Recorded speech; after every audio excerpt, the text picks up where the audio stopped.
دو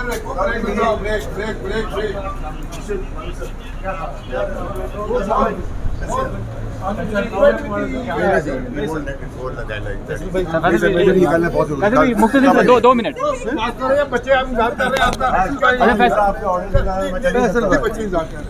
اچھا چلیں بتائیں آپ کا جو واقعہ ہوا بیسیکلی یہ نوبت کیوں آئی؟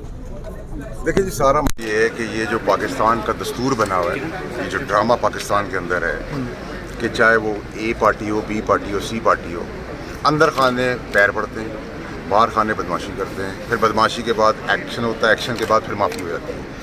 یا آپ معافی کریں یا آپ ایکشن نہ کریں. یہ ڈرامہ نہیں ہو سکتا کہ ہم اپنی ماں بہن بیٹیوں کو گالیاں پڑھوائیں.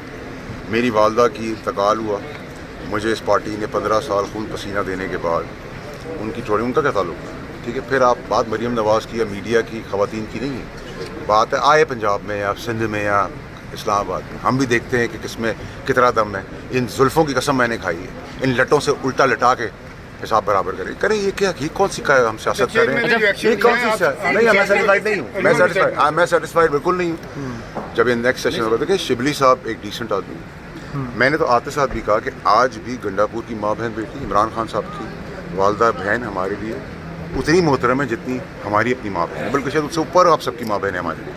لیکن یہ کوئی طریقہ نہیں ہے، دس از ناٹ ایکسیپٹیبل. ٹھیک ہے، اور یہ معاملہ یہاں نہیں رکے گا.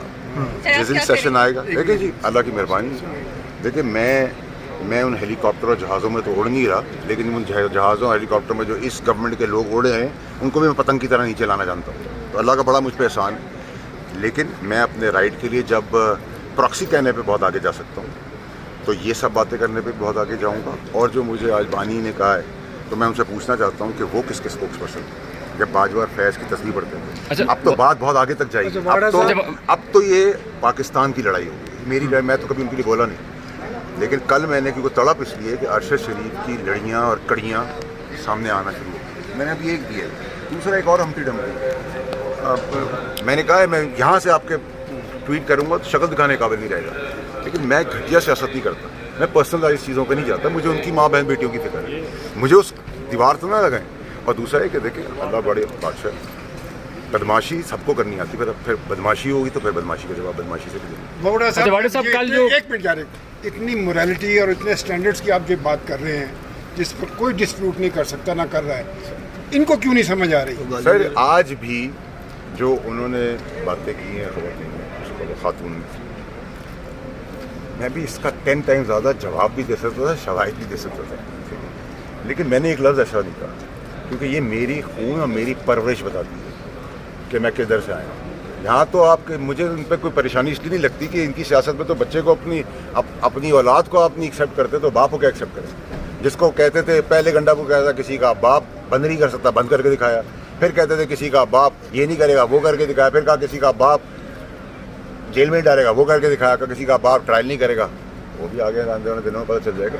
تو مسئلہ سارا یہ ہے کہ آپ ذاتیات میں آئیں، وہ اینکر ہے یا میڈیا کی خواتین ہیں، ہماری بہن بیٹیاں بچیاں ہیں، ٹھیک ہے، باہر نکلی ہیں، روزگار کما رہی ہیں، عزت کما رہی ہیں. آپ ان کو اس غلط یہاں تو اس ملک کے اندر ڈیڈ لائن تو پتہ ہے 44 سال بعد یہ بتایا. ہمارے پیدا ہونے سے پہلے ہمیں پتا تھا کہ صاحب لاسٹلی جو کل گرفتاریاں ہوئیں آپ بھی پارلیمنٹری میں، اس پر کیا کمنٹ ہیں آپ کے؟ میں ملک توڑنے کی بات کروں گا، جیل بریک کرنے کی بات کروں گا، لالنس کی بات کروں گا، غنڈہ گردی کی بات کروں گا، اور پھر میں یہاں کے پناہ لے لوں گا. یہ کون سی پارلیمنٹرین؟ اگر پارلیمنٹرین پاکستان کی بقا کے لیے کام کر رہا ہے اور پوچھ کرش کرنا ہے، میں اس کے آگے سب سے پہلے کھڑا ہوں. ماڑا صاحب آپ پاکستان تحریک انصاف کے حصہ تھے جب یہ ارشد شریف پی ٹی آئی چیئرمین کا کیا مستقبل دیکھ رہے ہیں؟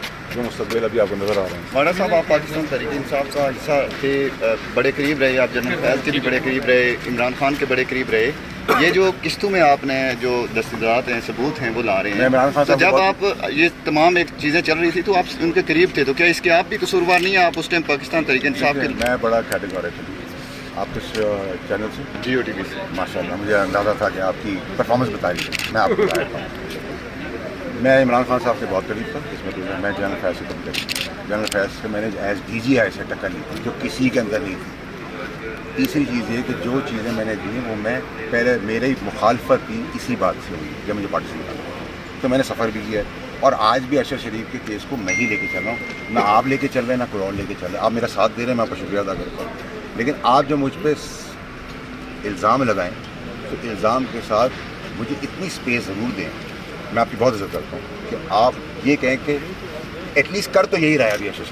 لیکن میں آپ کے لیے بھی اسی طرح کھڑا ہوں گا جیسے آپ میرے لیے کھڑے ہیں. میں آپ سب کا بہت شکر گزار ہوں. میری کبھی کبھار ٹک ٹک ہو جاتی بٹ آئی ڈونٹ مین الف ود یو گائز آلسو. ٹھیک ہے, تو میرا آپ سے میں اس کیس کے اینڈ تک جاؤں جہاں تک میری طاقت ہے. اب آپ مجھے کہیں کہ جی میں جج کا بھی کام کر دوں, جلاد کا بھی کام کر دوں, ملزم کا بھی مجرم کا بھی, وہ تو میں کر سکتا. میں آپ کو اس جگہ تک ضرور پہنچا سکتا ہوں جہاں سے سب چیزیں ایزی ہو جائیں گی. اور جس دن نیت ہوئی پکڑنے کی, یہ پورا کیس ایک ہفتے. سسٹم سے اکیلے کیسے لڑیں گے سر؟ آج تو سسٹم سے لڑتے آئے ہیں نا.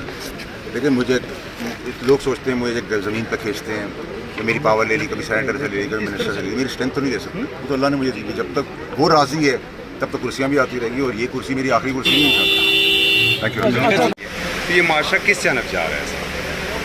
یہ وہ ابتدا ہے جو عمران خان نے اپنے جلسوں میں شروع کی تھی, اور آج اس کا اثر اس کی جماعت کے تمام لوگوں تک پہنچ گیا. وہاں یہ مقابلہ چل رہا ہوتا ہے کہ کون زیادہ گالی دے گا. تحریک انصاف میں جو زیادہ گالی دیتا ہے وہ زیادہ نوازا جاتا ہے. علی امین گنڈا پور کو بھی چیف منسٹر بننے کا موقع اس لیے تحریک انصاف نے دیا کہ وہ گالی دینے میں منہ پھٹ ہے. اور یہ پہلی دفعہ نہیں ہے. آپ کو معلوم ہوگا کہ انہوں نے آزاد کشمیر کے الیکشن میں, پھر گلگت بلتستان کے الیکشن میں مسلم لیگ نون کی جو خاتون رہنما ہے ان کے بارے میں انتہائی نازیبا گفتگو کی تھی, اور اسی طرح کی گفتگو کل انہوں نے اپنے جلسے میں بھی دہرا دی. اور اسی کا عکس آج آپ کو پارلیمنٹ میں نظر آ رہا تھا, جہاں پہ ان کے ایک خاتون رہنما انہی الفاظ کو, اسی انداز کو اپنائے ہوئے تھے. تو یہ جو عمران خان صاحب نے تربیت کی ہے اپنے سیاسی کارکنوں کی اور سیاسی ساتھیوں کی, اور ان کو انعام دینے کے لیے جو مقابلہ جاری کیا ہے کہ جو اس مقابلے میں گالی کے مقابلے میں سر فہرست ہوگا اس کو سب سے بڑا عہدہ ملے گا, اس میں ان میں گالیاں دینے کی دوڑ جو ہے وہ شروع ہو چکی. تو اس گالی کی دوڑ کو ختم کرنے کے لیے پاکستان کے تمام سیاسی جماعتوں کو, پاکستان کے تمام پڑھے لکھے لوگوں کو, پاکستان کے دانشوروں کو, اسکول کو, مدرسے کو, یونیورسٹی کو, سب کو ان کا مقابلہ مل کر کرنا ہوگا. اور یہ جو بد زبانی کا کلچر ہے اس کو ختم کرنا ہوگا. اور جو شر انگیزی کا کلچر ہے, جب ایک شخص یہ کہتا ہے کہ میں 2 ہفتے کے بعد اڈیالہ جیل سے ایک مجرم کو اٹھا کے واپس لے جاؤں گا اور آزاد کر دوں گا, تو اس طرح کی جو مجرمانہ کارروائیاں کرنے کا اظہار وزیر اعلیٰ کی سطح کا شخص جب کر رہا ہوتا ہے تو اس کے ہاتھ کو روکنا جو ہے وہ انتہائی ضروری ہے. اور پھر جب وہ خونی انقلاب کی دھمکیاں بھی دیتا ہے کہ اب پاکستان میں سیاسی عمل جاری نہیں رہے گا, اب ہم سیاسی جماعت جو ہے وہ خونی انقلاب کے لیے اپنے کارکنوں کو تلقین کر رہے ہیں, تو جیل توڑنے کی دھمکی یہ دیتے ہیں, لوگوں کی عزت جو ہے اس کو خاک میں ملانے کا کام یہ کرتے ہیں, اور خون خرابے کی اور قتل و غارت گری کی سیاست کا اعلان یہ کرتے ہیں. تو ان کے ہاتھ کو آئینی ہاتھوں سے روکنا سیاسی جماعتوں کا فرض بھی ہے, اور پاکستان کے ریاست کے تمام اداروں کا فرض بھی ہے اور حق بھی ہے. چلے پھر کر لیتے ہیں. احمد ولی صاحب یہ بتائیے گا کہ اس وقت ایوان بالا میں بڑا ہنگامہ خیز اجلاس ختم ہوا ہے, جی کیا کہیں گے اس کے اوپر؟ ایوان میں اس طرح کی ہم سمجھتے ہیں, یہ والد صاحب نے, میرے والد صاحب نے بہت پہلے کہا ہے کہ عمران اور اس نسل کے آنے سے سیاست سے شائستگی ختم ہو چکی ہے, اور ایک ایسے ناشائستہ الفاظ ایک عورت کے منہ سے ہمیں اسمبلی میں پارلیمان میں سننے کو ملے کہ یقین کریں میں آپ کے سامنے وہ الفاظ شاید نہ دوہرا سکوں. لہٰذا اس پہ ہم نے اسپیکر کو ریکویسٹ کیا, اور اسپیکر نے مہربانی کر کے پارلیمان کی عزت رکھتے ہوئے ان کو سسپینڈ. گزشتہ شب جو یہاں پہ واقع ہوا ہے جس طرح پارلیمنٹ کے اندر سے ارکین کو حراست میں لے گیا, کیا کہیں گے؟ میں یہ کہتا ہوں کہ یہ سب جو آج رو رہے ہیں یہ بھی اور باقی اس پارلیمان کو یہاں تک پہنچانے میں سب کا کردار ہے. تالی ایک ہاتھ سے نہیں بجتی. جب آپ جلسے کرتے ہیں سیاست میں دیکھیں ایف آئی آر, جیل, یہ زندگی کا حصہ ہے. ایسے نہیں کر سکتے کہ آپ ادھر بھڑکے ماریں اور پھر جیلوں سے آپ واش روموں میں چھپیں یا پارلیمان کے تقدس کے اندر راتیں گزار کے واش روموں میں یا کمروں میں راتیں گزاریں تاکہ ہم پولیس سے چھپ جائیں. پھر تو اتنی ہمت کریں کہ اگر آپ نے بھڑک مار لی ہے تو پولیس کوئی مارتا تو نہیں ہے, گرفتاری ہے, اور سیاسی گرفتاری کے لیے ہر کوئی خوش ہوتا ہے. لہٰذا باہر نکلے, اس پارلیمان کی عزت آپ بھی رکھ لیں, اور جو کل رات کو ہوا ہے اس کو ہم کنڈیم کرتے ہیں. پارلیمان پہلی جو اس حد تک پہنچ چکا ہے میرے خیال میں, ہم سب کو اب چاہیے کہ پارلیمان کو عزت دیں. میں یہ سمجھتا ہوں کہ وزیر اعلیٰ, میں نے پہلے بھی بولا ہے, وزیر اعلیٰ نے جو باتیں کی جان بوجھ کے کی ہیں.